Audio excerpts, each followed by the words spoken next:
ஓம் சாந்தி. நாம் பிரம்ம பாபாவினுடைய சிறப்பம்சங்கள் பற்றி பார்த்துட்ருக்கோம்.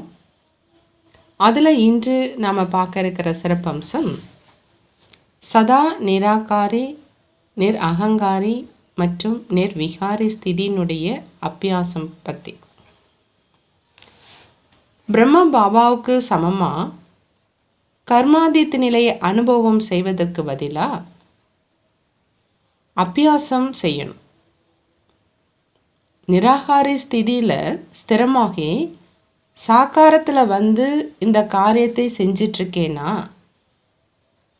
இந்த ஸ்மிருதி அபியாசம் இயற்கையாகவும் இயல்பாகவும் ஆயிட்டா நிரந்தரமாக அகங்காரி மற்றும் நிர்விகாரி ஸ்திதியில் ஸ்திரமாக ஆயிடுவீங்க. யார் எங்கிருந்து வந்தாலும் நான் இந்த இடத்துல வந்திருக்கிறேன் அப்படிங்கிற அந்த நினைவு அவருக்கு சதா இருக்குது. அதே மாதிரி நான் நிராகார நிலையில் இருந்து சாகாரத்தில் இந்த காரியத்தை செஞ்சிட்ருக்கிறேங்கிற நினைவு சதா இருக்கணும். இடையிடையே ஒவ்வொரு காரியத்தையும் செஞ்சுக்கிட்டே இந்த ஸ்திதியினுடைய பயிற்சியை செஞ்சிட்ருக்கணும். ஆக நிராகாரமாக இருக்கும் நீங்கள் சாகாரத்தில் வர்றதுனால அகங்காரி மற்றும் நிர்விகாரி நிச்சயம் ஆயிடுவீங்க. பாபாவுக்கு சமமாக அனைத்து குணங்களினுடைய மாஸ்டர் கடலாக அனுபவம் செய்வதற்கு நீங்கள் நிர்ணய சக்தியை அதிகரிக்கணும். நிர்ணய சக்தியை அதிகரிப்பதற்கு உங்களது சிரேஷ்ட ஸ்திதியான நிராகார், நிர்விகாரி, அகங்காரி மற்றும் நிர்விகல்ப ஸ்திதி வேணும். இந்த நான்கிலும் ஏதேனும் ஒரு விஷயத்தில் குறை இருந்தால் கூட இந்த சிரேஷ்ட தாரணை இல்லாத காரணத்தினால தெளிவான வெளிப்பாடு அப்படிங்கிறது ஏற்படாது. இதுவரை கிடைச்சிருக்கிற ஞானம் மற்றும் சக்திகளை சமய பிரமாணம் காரியத்தில் ஈடுபடுத்தணும். மிகவும் நல்ல விஷயங்கள், சிரேஷ்டமானவை, இவ்வாறு மட்டும் புரிஞ்சுக்கிட்டு புத்தினுடைய பெட்டியில் வச்சுக்கிட்டு வெறுமனே கேட்டுக்கிட்டு அதை பத்திரப்படுத்தி வைக்கும் ஆனந்தத்தை மட்டும் எடுத்துக்கக்கூடாது.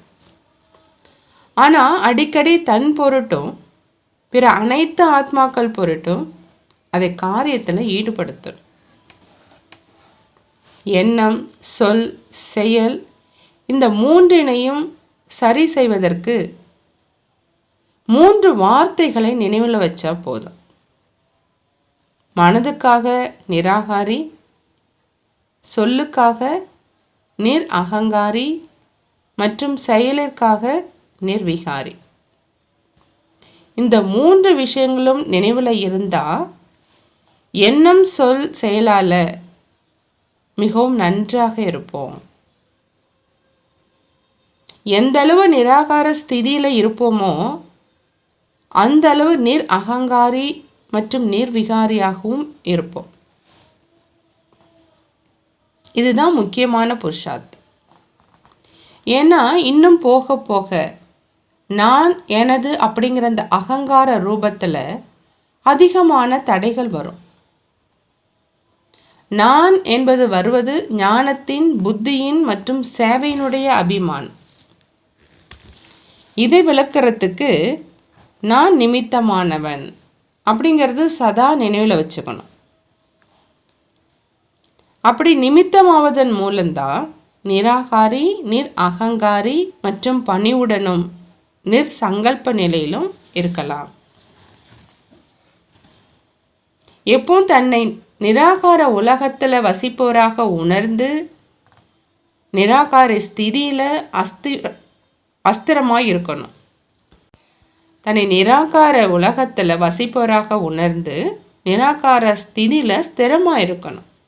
சாகாரத்தில் இருந்த பொழுதிலும் தன்னை நிராகாரியாக புரிஞ்சுக்கிட்டு செல்லணும். இதுதான் ஆத்ம அபிமான ஸ்திதியினுடைய அபியாசம். அடுத்தது மனதிலும் கூட நிர்விகாரி நிலை. எதுவரை முழு ரீதியில் ஆத்ம அபிமானியாக ஆகலையோ அதுவரை நிர்விகாரி நிலையிலும் வர முடியாது. ஆக நிர்விகாரி நிலை மற்றும் நிராகாரி நிலையினுடைய அடையாளம் சதா நினைவில் இருக்கணும். இதுதான் கர்மாதீத் மற்றும் பரிஸ்தாவுடைய ஸ்திதி. எவ்வித தூய்மையற்ற நிலையும் 5 தத்துவங்களுடைய ஈர்ப்பு நிலையோ அப்போ பரிஸ்தாவாக ஆக முடியும். எந்த விதமான தூய்மையற்ற நிலையும் 5 தத்துவங்களுடைய ஈர்ப்பும் இல்லையோ அப்போ பரிஸ்தாவாக ஆக முடியும். ஆகையினால சிறிது கூட மன சங்கல்பத்திலும் கூட அபவித்திரம் அப்படிங்கிறது இருக்கக்கூடாது. சாட்சாத்கார மூரத்தாகி வாரிசு அல்லது பிரஜைகளை தயார் செய்ய நிராகாரி, அகங்காரி மற்றும் நிர்விகாரி ஸ்திதியில ஸ்திரமாகும் புருஷார்த்தம் செய்யணும். சிறிது கூட விகாரங்களினுடைய அம்சமே இருக்கக்கூடாது. உனது, எனது, பெயர், புகழ் இது கூட விகாரம்தான். இப்போ சங்கல்பத்தில் இருந்து விகாரங்களுடைய அம்சங்களை அகற்றிடணும். அப்போதான் இந்த 3 நிலைகளை அடைய முடியும். பிறகு தனது பிரபாவத்தின் மூலம் எந்தெந்த வாரிசு அல்லது பிரஜைகள் உருவாகணுமோ அவங்க விரைவில் தயாராவாங்க. அதற்காக எண்ணம், சொல், செயல் ஆகியவற்றில் இந்த 3 நிலைகளும் வெளிப்படையாக தென்படணும். சரீரத்தில் இருந்தவாறே நிராகாரி ஆத்மீக ரூபம் தென்படட்டும். சாக்கார பிரம்மாவில் பார்த்தீங்க இல்லையா, முதிர்ந்தவராய் இருந்த பொழுதிலும் பிறகும் கூட சரீரத்துக்கு பதிலாய் ஆன்மாவாகவே தென்பட்டார். வியக்தம் அப்படிங்கிறது மறைஞ்சி அவ்வியக்தமே தென்பட்டுச்சு. சாகாரத்துல நிராகார ஸ்திதி இருந்த காரணத்தினால நிராகார் ஆகார் நிலையே தென்பட்டுச்சு. ஆக இந்த நிலையையே நடைமுறையில கொண்டு வாங்க. அடிக்கடி தேகி அபிமானி ஸ்திதியில ஸ்திரமா இருக்கக்கூடிய பயிற்சி செய்யணும். தங்களது சாகார சொரூபம் சதா மற்றும் தானாகவே நினைவில் இருக்குதா, அதனுடைய பயிற்சியை செய்யறதில்ல. மாறா மேலும் அதனை மறப்பதற்கான பயிற்சி செய்றீங்க. இதே மாதிரி தனது உண்மையான நிராகாரி ஸ்வரூபம் மற்றும் வரதானி ஸ்வரூபம் ஆகவே சதா நினைவில் இருக்கணும். அபவித்ரத்தா, மறதி ஆகியவற்றினுடைய பெயர் அம்சங்களே இருக்கக்கூடாது. அபவித்திர சமஸ்காரம் என்னுடையது கிடையாது, இது சூத்திரங்களுடைய சமஸ்காரம். இப்படி அனுபவம் ஏற்படணும். நிரகங்காரி மற்றும் நிர்விகாரியாக ஆகணும். பவித்ர பவ, யோகி பவ, இதனுடைய பாடத்தை நடைமுறையில கொண்டு வாங்க. அப்போ பாபாவுக்கு சமமாக ஆகலாம். நிராகாரி ஸ்திதியானது இயற்கையானதாகவும் இயல்பானதாகவும் அகங்காரியாக ஆகும் போதே ஏற்படும். அகங்காரம் மற்றும் அபிமானம் அநேக விதமானதாக இருக்குது. அநேக குழந்தைகள் மேலோட்ட ரூபமாக தேகத்தினுடைய கவர்ச்சி மற்றும் அபிமானம் வைக்கிறதில்லை. ஆனா தனது விசேஷ சமஸ்காரம், புத்தியினுடைய விசேஷம், குணம் மற்றும் ஏதேனும் கலையினுடைய விசேஷம், ஏதேனும் சக்தியினுடைய விசேஷம், இதனுடைய அபிமான உணர்வுல, அதாவது அகங்காரம் மற்றும் நஷா, வீம்பு, இதுல வந்துடுறாங்க. இது எல்லாமே தேக அபிமானம் தான். இந்த அபிமானம் ஆகாரி பரிஸ்தா அல்லது நிராகாரி ஸ்திதியின் அனுபவத்தை செய்விக்க வைக்காது. ஆகையினால ஏதேனும் அபிமானமோ அகங்காரமோ கடுகளவாது இன்னும் தங்கி இருக்கிறதா அப்படின்னு சோதனை செய்யும். அதே மாதிரி சிறிதளவேனும் அது தங்கி இருந்தா சரியான நேரத்துல அது உங்களை ஏமாற்றிடும். ஆகையினால லட்சியம் மற்றும் லட்சணம் ஆகிய இரண்டையும் சமமாக வைக்கணும். அப்பதான் பாபாவுக்கு சமமாக ஆக முடியும். உங்களது ஒரிஜினல் அனாதி நிலை நிராகாரி நிலை. நிராகாரி ஆத்மா இந்த சரீரத்தில் பிரவேசித்து இருக்குது. அகங்காரம் வருவதற்கான வாசலே இந்த நான் என்னும் வார்த்தை தான். எப்போ இந்த நான் என்னும் வார்த்தை வருதோ அப்போ உங்களுடைய ஒரிஜினல் சொரூபத்தை எதிரில் கொண்டு வாங்க. நான் யார்? நான் அப்படிங்கிற வார்த்தையை மேலே பறக்கவும் செய்விக்கும், கூடவே கீழே கொண்டு வந்து விடுவதும் இந்த நான் அப்படிங்கிற வார்த்தை தான். ஆன்மீக ரீதியில நான் அப்படின்னு சொல்லும்போது ஒரிஜினல் நிராகார சொரூபம் நினைவுக்கு வரட்டும். ஆக நிராகாரி மற்றும் நிர் அகங்காரி ஆவதற்கான எளிய விதி, நான் என்னும் வார்த்தையை உபயோகிக்கும் பொழுதெல்லாம் உடனே தனது ஒரிஜினல் நிராகார சொரூபம் எதிரில் வரட்டும். இந்த நிராகாரி ஆவதற்கான எளிய சாதனத்தை நடைமுறையில் கொண்டு வந்து பாருங்க. தேக உணர்வினுடைய நான் அப்படிங்கிறது முடிவுக்கு வந்துடும். நான் நிராகாரி ஆத்மா. இந்த நினைவே தேக உணர்விலிருந்து அப்பாற்பட்டு கொண்டு செல்வது. பணிவுத்தன்மை மிக எளிதில் நிர் அகங்காரியாக ஆக்கிடுது. பணிவு அப்படிங்கிற விதை மகான் தன்மை அப்படிங்கிற பழத்தை தானாகவே தருது.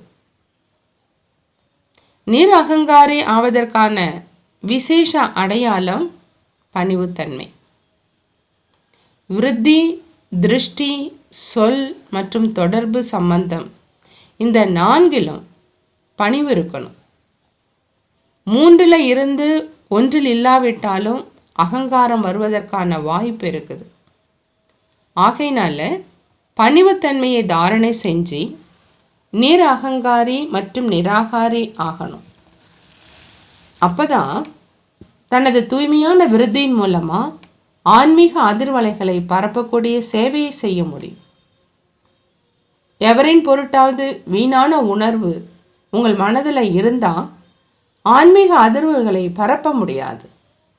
ஆகையினால மனம் புத்தி இரண்டையும் வீணானவைகளில் இருந்து முற்றிலும் விலக்கி வைக்கணும். எப்படி சாகாரத்தில் இருப்பது இயற்கையாக ஆயிடுச்சோ அதே மாதிரி நான் நிராகாரி சிரேஷ்ட ஆத்மா மற்றும் ஆகாரி பரிஸ்தா, இந்த இரு நினைவுகளிலும் இயல்பாக ஆகணும். பாபா மற்றும் தாதா இருவரும் நிராகாரி அப்படின்னா அவங்களைப் போலவே ஆகி தீரணும். இதற்கு அவ்வப்பொழுது ஆகாரி, அவ்வப்பொழுது நிராகாரி, இந்த நிலைகளை பயிற்சி செய்யணும். சாகாரத்தில் வந்தாலும் எப்போ விருப்பமோ அப்போ ஆகாரி மற்றும் நிராகாரி ஸ்திதியில் ஸ்திரமாகிடுங்க. நாள் முழுவதும் மனம் புத்தியில் இந்த ஆகாரி மற்றும் நிராகாரி ஸ்திதியில் பயிற்சி செஞ்சாதான் இந்த நிலை நடைமுறை அனுபவத்தில் வரும். இதே அபியாசத்தின் மூலமா நிர் அகங்காரியாகவும் நிர்விகாரியாகவும் ஆகலாம். நிராகாரி ஸ்திதி ஸ்திரமாவதற்கு முதல்ல உங்களுடைய தேக உணர்வுலேருந்து விலகி இருக்கணும். எந்த அளவு தேக உணர்வுலேருந்து விலகி இருப்பீங்களோ அந்த அளவு பாபாவுக்கும் அனைவருக்கும் கூட அன்புக்கு உரியவர்களாக இருப்பீங்க. ஏன்னா ஞாரா அப்படின்னா ஆத்மா அபிமானி. ஆத்மீக ரூபத்தில் யாரை பார்த்தாலும் ஆன்மீக அன்பு அப்படிங்கிறது உற்பத்தி ஆகும். சில சமயம் இச்சைகளும் சில சமயம் கெட்டவைகளும் தோன்றும். ஆனால் ஆத்மீக உணர்வில் ஆத்மீக திருஷ்டி விருத்தியில் இருக்கிறதுனால அன்புக்கு உரியவர்களாக ஆவீங்க. மேலும் இந்த ஆன்மீக அன்பானது அகங்காரத்தை அழிச்சிடும். பிறகு எந்தவித பழைய சுபாவமோ சமஸ்காரமோ தன் பக்கம் கவர்ந்து இழுக்க முடியாது. அதாவது நிர்விகாரி ஸ்திதியினுடைய அனுபவம் ஏற்படும். இதுக்கு நிற்கும் போதும் நடக்கும் போதும் அவ்வப்போது இடையிடையே நான் இருப்பதே அசரீரி ஆத்மாவாகத்தான் இந்த பயிற்சியை செய்யணும். நிராகாரி மற்றும் நிர்விகாரி ஸ்திதியில் ஸ்திரமாக இருப்பதன் மூலம் நிர்வான் ஸ்திதியின் அனுபவம் ஏற்படும். இதுதான் நிர்விகல்ப ஸ்திதியும்.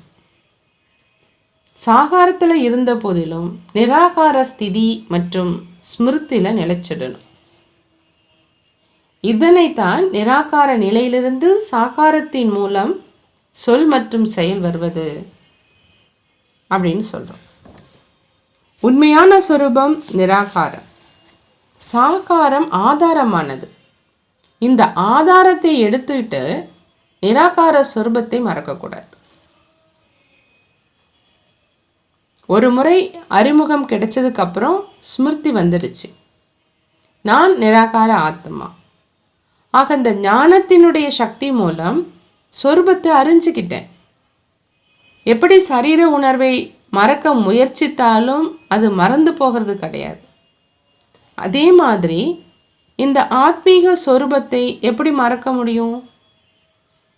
நிற்கும் போதும் நடக்கும் போதும் காரியங்கள் செய்யும் போதும் நிராகாரத்தில் இருந்து சாகார ஆதாரத்தின் மூலம் இந்த காரியத்தை செய்கிறேனா அப்படின்னு செக் பண்ணணும். அப்போ தானாவே நிராகாரி, நிர்விகாரி மற்றும் நிர்விக்ன ஸ்திதி உண்டாகும். கஷ்டப்பட்டு முயற்சி செய்யறதுலேருந்து விடுதலை கிடைக்கும். இப்போ தனது நிராகாரமான வீட்டிற்கு போகணும். ஆக எங்கு போறோமோ அதுக்கு ஏத்த மாதிரி வேஷம் தரிக்க வேண்டியிருக்கு. மேலும் அதே மாதிரி முயற்சியும் செய்ய வேண்டியிருக்கு. ஆக எப்போ நிராகார உலகத்துக்கு போகணும் அப்படிங்கிற நினைவு இருக்குமோ அப்போ தானாகவே சர்வ சம்பந்தங்கள், இயற்கையினுடைய அனைத்து ஈர்ப்புகள் ஆகியவற்றிலிருந்து உபராம், அதாவது சாட்சி நிலைக்கு வந்துடுவீங்க. சாட்சியாக இருக்கிறதுனால எளிதில் பாபாவினுடைய துணையிலும் மற்றும் பாபாவுக்கு சமமாகவும் ஆயிடலாம். எல்லாருக்கும் ஜுவாலா சொரூபமா தென்படுவீங்க. ஆகையினால் உங்களது கடைசி நிலை அனைத்து கர்ம பந்தனத்தில் இருந்தும் விடுதலை அடைந்து கர்மாதீத் நிராகாரி நிர்விகாரி நிலை. இப்போ இந்த மாதிரி நிலையை ஒற்றுமையாக அனைவருமே ஏற்படுத்துங்க. அப்போ விநாசத்தினுடைய காட்சியும் கூடவே புது உலகத்தினுடைய காட்சியும் தெளிவாக தென்படும். வரத்தை வழங்கும் பாபாவின் மூலம் அனைத்து குழந்தைகளுக்கும் அசரீரி ஆகுக, நிராகாரி ஆகுக, நிர் அகங்காரி மற்றும் நிர்விகாரி ஆகுக அப்படிங்கிற வரதானங்கள் கிடைச்சிருக்கு. இப்போ இந்த வரதானத்தை நடைமுறையில் கொண்டு வாங்க. அதாவது சுயம் தன்னை ஞான மூரத், நினைவு மூரத் மற்றும் சாட்சாத்கார மூரத் தாக்குங்க. எதிரில் வரும் எவருக்கும் நெற்றியில் இருக்கும் மணிதான் தென்படும். மேலும் வாயின் மூலம் வரதானங்களினுடைய பேச்சுகளை வெளிவருவது தெரியட்டும். இப்பொழுதே இந்த விதியின் மூலமா ஈஸ்வரிய சேவையை நிறைவு செய்யுங்க. அதாவது சுயம் தன்னை பாபாவுக்கு சமமாக ஆக்குங்க. தன்னுடைய உண்மையான சொரூபம் மற்றும் வரதான சொரூபத்தை சதா ஸ்மிருதியில் வைக்கணும். அபவித்திரத்தா மற்றும் மனதினுடைய பெயர் ரூபமே சிறிதும் கூட இருக்கக்கூடாது. குழந்தைகளாகிய உங்களுக்கு நிராகார சொரூபத்தின் முக்கிய வரதானம் நிராகாரி கர்மாதீத் பவ. மேலும் சாகார சொரூபத்தில் விசேஷ வரதானம் சாகார பாபாவுக்கு சமமா நிர் அகங்காரி மற்றும் நிர்விகாரி பவ. ஆக இப்போ இந்த வரதானங்களை சதா நினைவில் கொண்டு வெற்றி மூரத் ஆகணும். நான் தான் பாலகனிலிருந்து எஜமானாக ஆகிறேன். இந்த நினைவின் மூலமா நிர் அகங்காரி மற்றும் நிராகாரி ஸ்திதியினுடைய அனுபவம் செய்யணும். பாலக் அப்படின்னா குழந்தை ஆகிறது, அதாவது எப்பொழுதும் மாயாவிலிருந்து விடுபட்டு இருப்பது. ஆக சதா மாயாவிலிருந்து பாதுகாப்போடு இருங்க. நான் குழந்தை, இந்த நினைவில் சதா இருக்கணும். சாகார பாபாவின் மூலம் இறுதி வார்த்தைகளாக நிராகாரி, நிர்விகாரி, அகங்காரி பவ ஆகியதான் வெளிவந்துச்சு. இந்த 3 விசேஷங்களும் நிமித்த பாவனையில் இருக்கும் பொழுது தானாகவே வந்துடும். நல்லது. நாம் இதுவரை பிரம்ம பாபாவனுடைய சிறப்பம்சங்களை தொடர்ந்து பார்த்துட்டு வந்தோம். இன்று கடைசியாக சதா நிராகாரி, அகங்காரி மற்றும் நிர்விகாரி ஸ்திதியினுடைய அபியாசம் செய்யணுங்கிற அந்த விசேஷ அம்சத்தை நாம் பார்த்தோம். நாமும் அந்த அபியாசத்தை செய்து பிரம்ம பாபாவுக்கு சமமாக ஆகலாம். நல்லது. ஓம் சாந்தி. நன்றி பாபா. நன்றி.